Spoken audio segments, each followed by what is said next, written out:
तो बेटा question number 37, ठीक है। लास्ट में हमने क्वेश्चन किए थे सिमिलर उसी काइंड का क्वेश्चन है, ठीक है। पार्टनर्स दिए होंगे, Rita and Shobha they are the partners, ठीक है, in the form of fancy garment exports. Case study में कभी कभी नेचर ऑफ बिजनेस रेलेवेंट हो सकती है।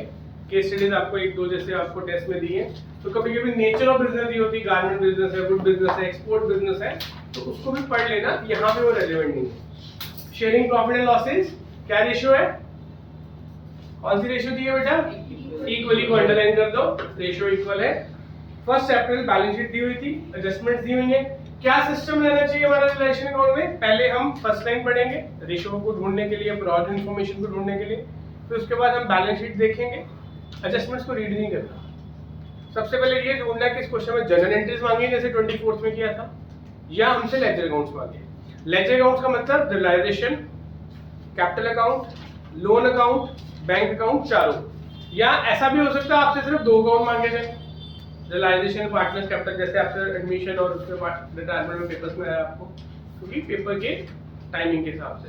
यहाँ पे क्या मांगा गया, प्रिपेयर रियलाइजेशन अकाउंट, दूसरा कैपिटल अकाउंट, तीसरा बैंक अकाउंट। अब एक चीज कुछ बच्चे अभी भी गलती कर रहे हैं कि आप पहले कोशिश करते हो कि ये अकाउंट पूरा कर ले फिर इसको ट्रांसफर करेंगे, वो नहीं करना। Whenever you are entering a entry, double entry system follow करो कि हमने अगर एंट्री इधर डाली है टू बैंक, तो इधर भी बायोरियलाइजेशन हो जानी चाहिए, ठीक है ना। तो इस क्वेश्चन में मैं उसी प्रोसेस से सॉल्व करूंगा, आपने क्वेश्चन इसी प्रोसेस से सीखना है। जो सा अकाउंट मांगा गया है साइमल्टेनियस एंट्री डालनी है, क्योंकि डबल एंट्री सिस्टम होता है। चलो सबसे पहले बैलेंस शीट करेंगे। चलो सॉरी 37 क्वेश्चन, एसेट साइड को रीड करना शुरू करो। कैश दिया हुआ है कि बैंक दिया हुआ है, दोनों दिया। और अकाउंट कौन सा मांगा हुआ है, तो हम बैंक अकाउंट बना के क्या लिखेंगे, टू बैलेंस ब्रॉट डाउन। कितना बैलेंस है बैंक का, अब कैश को क्लोज कर देंगे तो यहाँ पे लिख देंगे टू कैश। एंट्री क्या होगी, bank account debited to cash account, ठीक है ना। कितना है कैश अकाउंट, तो ये दोनों अकाउंट्स क्लोज हो गए, मतलब कि एक का बैलेंस ब्रॉट डाउन हो गया, ठीक है। बैंक को क्लोज करेंगे, कैश अकाउंट खत्म हो गया हमारा, ठीक है। उसके बाद नेक्स्ट स्टॉक, तो यहाँ पे हम एसेट्स लिखना शुरू कर देते हैं, to sundry assets. Number 1 stock, stock के बाद वैल्यू, उसके बाद डेटर्स कितने हैं, 66,000 provision for doubtful debts. By provision for doubtful debts. Sir bye sundry liability करके नहीं डालते, हाँ वो भी कर सकते हैं, बाय सन्ड्री लायबिलिटीज कर लो, तो मैंने मिस कर दिया। बाय सन्ड्री लायबिलिटीज पहली आ गई प्रोविजन, 20 है, कितनी है वैल्यू 20 है, बेटा, प्रोविजन की वैल्यू 6,000 6000 है बेटा, ठीक है। उसके बाद नेक्स्ट प्लांट एंड मशीनरी कितनी है, 45,000।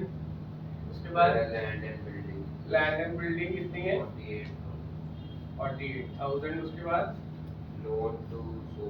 लोन टू शोभा, एक पार्टनर को लोन दिया है। अब मैं हर बार रिपीट करता हूँ, दोबारा सुनो, पार्टनर का लोन रिलेशन अकाउंट में नहीं जाएगा। पार्टनर के किसी relative, friend, brother, sister, wife, उसका लोन वो आउटसाइडर कंसीडर होगा, वो जाएगा रिलेशन अकाउंट में। पार्टनर का लोन चाहे पेबल है चाहे रिसीवेबल है, वो हमेशा कहां से पे ऑफ होगा, कैपिटल अकाउंट, बैंक अकाउंट से। कहां से पे ऑफ होगा, बैंक अकाउंट से। Partner loan should be settled through payment, क्योंकि पार्टनर का लोन एक क्रेडिटर की कैपेसिटी में है, किसकी कैपेसिटी में है, तो उसको पे ऑफ करना है, ठीक है। इसको भी क्वेश्चन मार्क लगा लो, डॉट लगा लो, इसकी एडजस्टमेंट को पढ़ के करेंगे। अगर एडजस्टमेंट नहीं है, देखो नीचे कुछ लोन के बारे में दिया हुआ है, पहली दी हुई है स्टॉक की, दूसरी डेटर्स, तीसरी creditors, land, goodwill, unrecorded asset, रेशन, no information is given of the loan. कहां पे, कहां लिखा हुआ है, हां फर्स्ट पॉइंट में दिया हुआ है।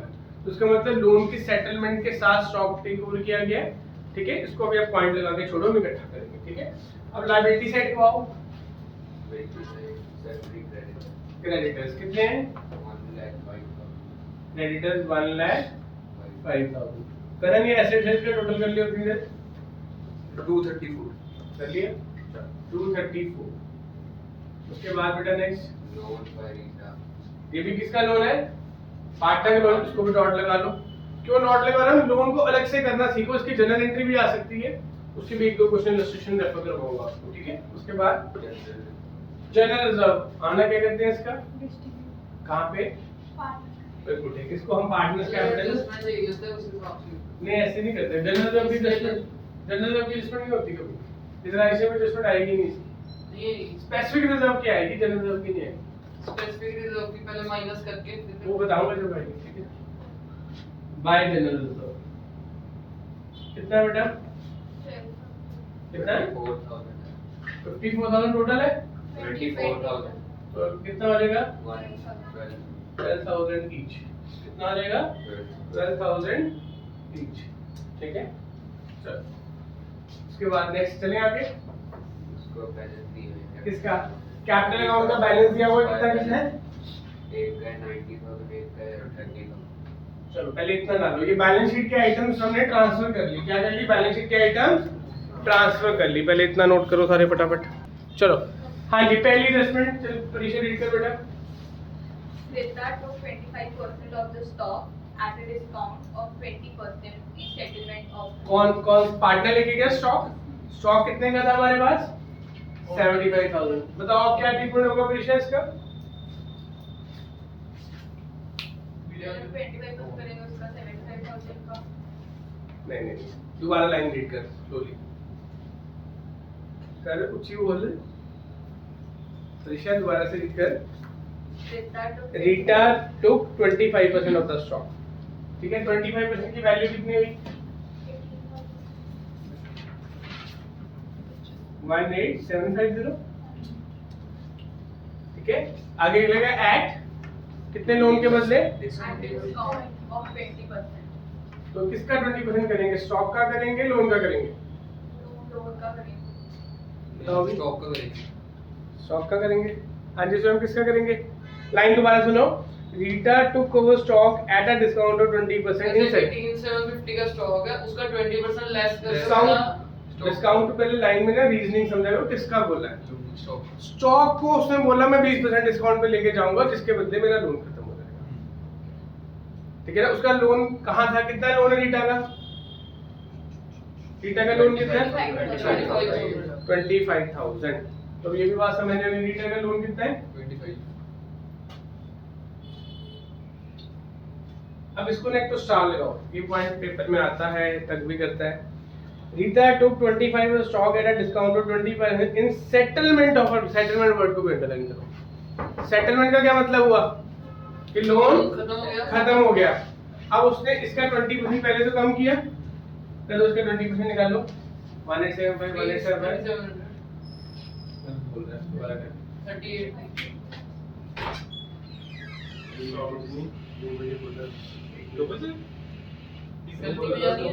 चलो आओ 3750 3750 आया, तो 37 बोला था 37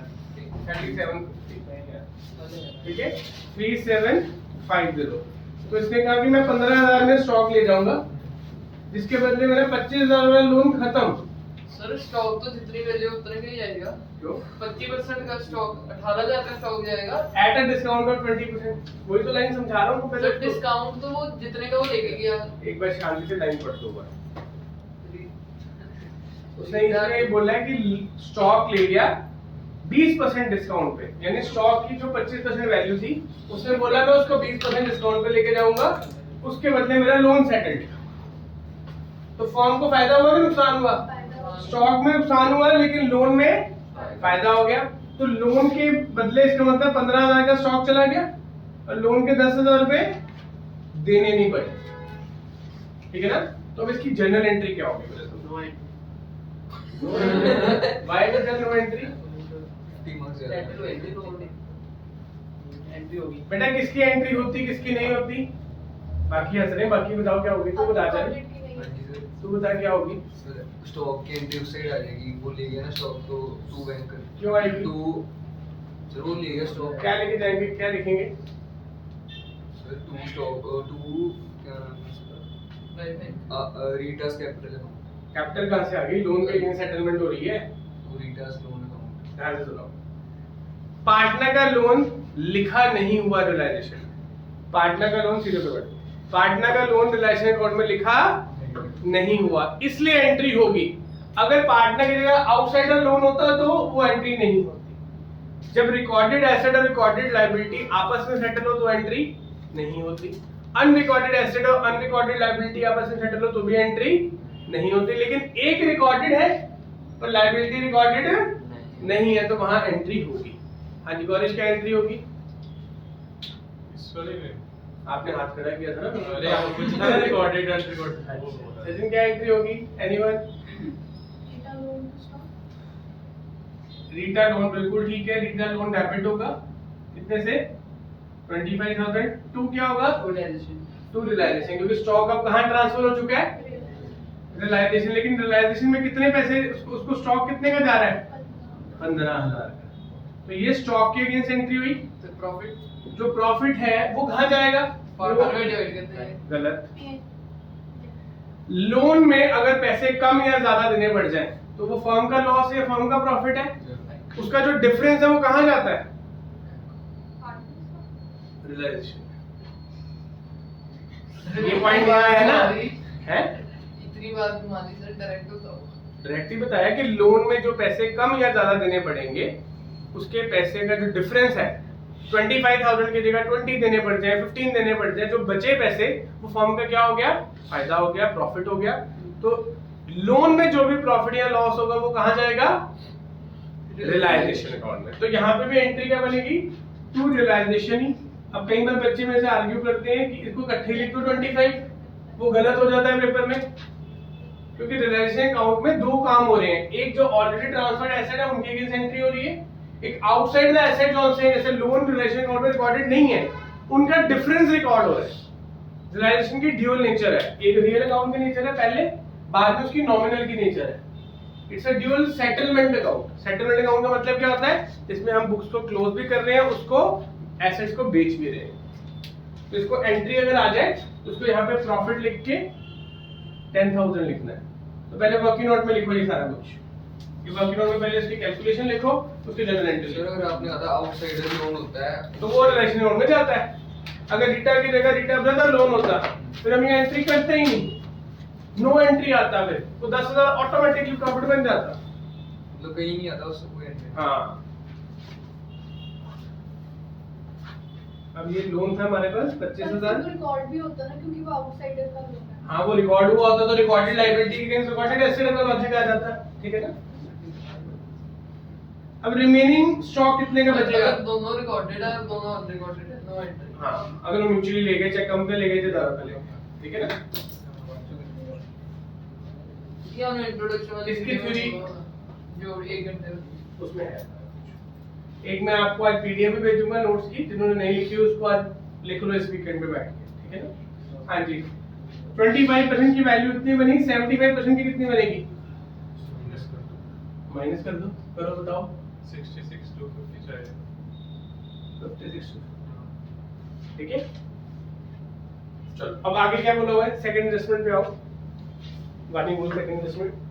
सडनली क्रेडिट वर रियलाइज 54,000। अब पहले इसको पोस्ट कर लें बाय, अच्छा इसकी वैल्यू थी 1,11,000 बाय रीटा लोन। अब रीटा लोन को टिक कर दो, उसको बैंक से पे ऑफ नहीं करना। अगर फुल सेटलमेंट वर्ड ना लिखा होता तो 10,000 रुपए बैंक से जाते। वर्ड सेटलमेंट लिखा मतलब उसको 15,000 का स्टॉक दिया, लोन खत्म कर दिया, इसमें कोई प्रॉफिट नहीं होता ना फिर। प्रॉफिट नहीं ना होता, ठीक है? बाय रीटा लोन, ठीक है, 15,000। ये स्टॉक के पैसे आ गए ना, ये 15,000। हाँ, ये वजह से स्टॉक के पैसे आगे ब्रैकेट में स्टॉक लिख दो। बाय रीटा लोन प्रॉफिट या गेन भी लिख सकते हो, gain is a more appropriate word, ठीक है ना? क्योंकि प्रॉफिट होता है नॉर्मल ट्रांजैक्शन, गेन होता है once in a while transaction.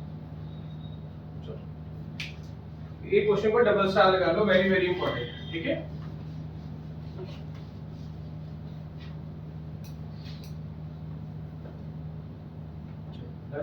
अब नेक्स्ट एंट्री, बैंक को डेटर्स को रियलाइज किया बाय बैंक डेटर्स। कितने पैसे मिले वाले इसके? 54,000। 54,000। तो यहाँ पे देखो एक स्टॉक खत्म हो गया हमारा, एक डेटर्स खत्म हो गया, बस स्टॉक की रिमेनिंग वैल्यू के बारे में कुछ बताया है क्वेश्चन में? देखो इफ नथिंग, ओरिजिनल वैल्यू मतलब जो बची हुई बुक वैल्यू, तो उसके पैसे मिलेंगे, आएंगे कि जाएंगे? तो कहाँ से आएंगे? बैंक से। ठीक है, डॉक्यूमेंट बना लिया सबने? तो बैंक में स्टॉक की वैल्यू भी कितनी आ गई? 5625। उसके बाद नेक्स्ट बारिश रीड करो। ओके नहीं कोई बानी तो कर दी। Sundry creditors were paid at a discount of 10%. Creditors को पैसे पे ऑफ किए टू बैंक अकाउंट। क्रेडिटर्स कितने पैसे पे किए? Discount of 10%. तो 1,05,000 का 10% कर दो, कितना हुआ? 10,500। तो कितना आ गया? 94,500। डन। नेक्स्ट बोलो। Land and building realized 1,20,000. Land and building की वैल्यू कितनी मिली? 1,20,000। लैंड एंड बिल्डिंग को टिक कर दिया। उसके बाद Ritu took the goodwill of the firm at a value of 30,000. यहाँ पे गुडविल दी हुई है, नहीं तो ये अनरिकॉर्डेड है कि रिकॉर्डेड है? Unrecorded. अनरिकॉर्डेड के बैंक किससे आ गए? तूने पैसे दिए कि टू कोर किए? Unrecorded asset taken over by partner. Unrecorded asset taken over by, तो ये क्या एंट्री होगी? Partner capital to realisation. क्या एंट्री होगी? Partner capital to realisation by Rita capital goodwill. कितना हुआ बेटा? 30,000. To realisation goodwill. डन। इसके बाद next An unrecorded asset of 6,900 was given in settlement of an unrecorded liability of 6,000 in full. अब इस line को भी डबल स्टार लगाओ। एक अनरिकॉर्डेड एसेट था 6,900 का, उसको हमने दे दिया कोई अनरिकॉर्डेड लायबिलिटी की जो कि 6,000 की थी। तो बोथ आर अनरिकॉर्डेड, नोट लिखो। Unrecorded asset is settled for unrecorded liability. ये प्रॉपर आंसर में लिखना है रिलेशन अकाउंट के नीचे या ऊपर। Unrecorded asset is settled for unrecorded liability in adjustment number this, क्योंकि क्वेश्चन में एडजस्टमेंट नंबर भी दी हुई है। ठीक है, so no entry is done.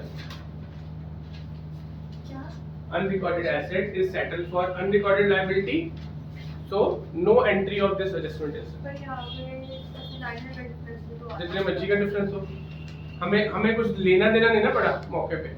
हमें कुछ एक्स्ट्रा आएगा या जाएगा तो रिलेशन में आएगा। मेरे पास कोई चीज लिखी नहीं हुई थी, आने थे वो भी नहीं पता था, जाने थे वो भी नहीं पता। मेरी पॉकेट से कुछ जा रहा है कि नहीं आ रहा, मुझे कुछ आ रहा है कि नहीं आ रहा, वो सोच के चलना है। Specially for unrecorded item. इस वीडियो के अंदर मैंने नोट्स बना के प्रॉपर लिखवाया हुआ है। ठीक है, हो गया सारा कुछ। Realization expenses were 5,250. Realization expenses.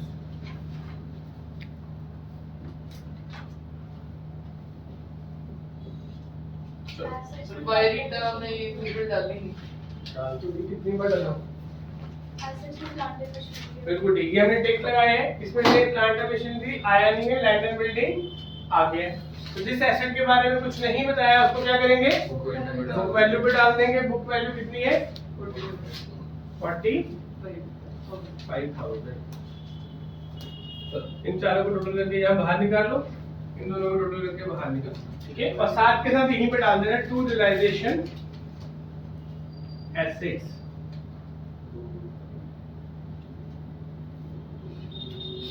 Bye realisation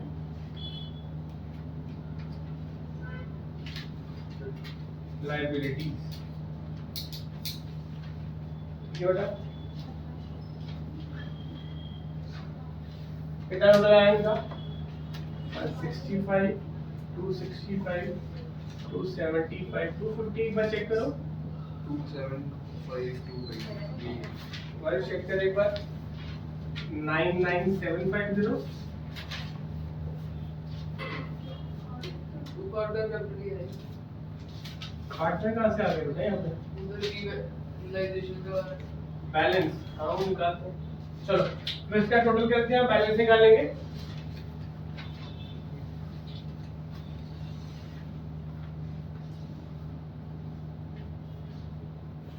total करो इसका कितना है उसका कितना है दिस इज समथिंग अप्रॉक्सीमेट 235 250 कम है एंड दिस इज 275 41 to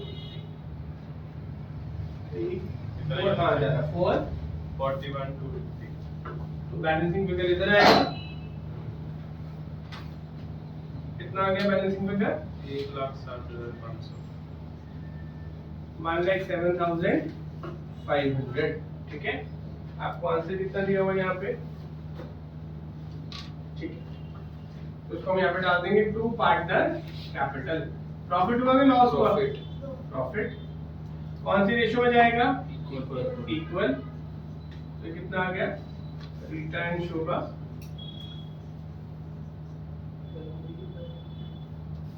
53,750 53,750 ठीक है इसको यहाँ ट्रांसफर कर देते हैं बाय पार्ट रियलाइजेशन